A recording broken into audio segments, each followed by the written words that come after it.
ओम नमः शिवाय।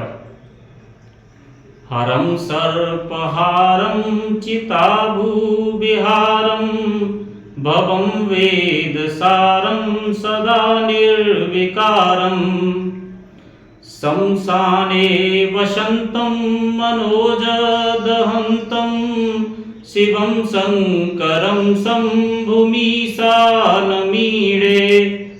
शिव शंकर शंभु, जिन्हें दुख हर्ता के नाम से भी जाना जाता है, जिनके पास सांपों की एक माला है, जो शमशान के स्वामी हैं, जो ब्रह्मांड और वेदों के सारांश हैं, जो मन में पैदा हुई इच्छाओं को जला रहे हैं, जो सभी के भगवान हैं, मैं आपकी शरण में हूँ। हे शिव शंकर शंभु, मैं आपकी शरण में हूँ।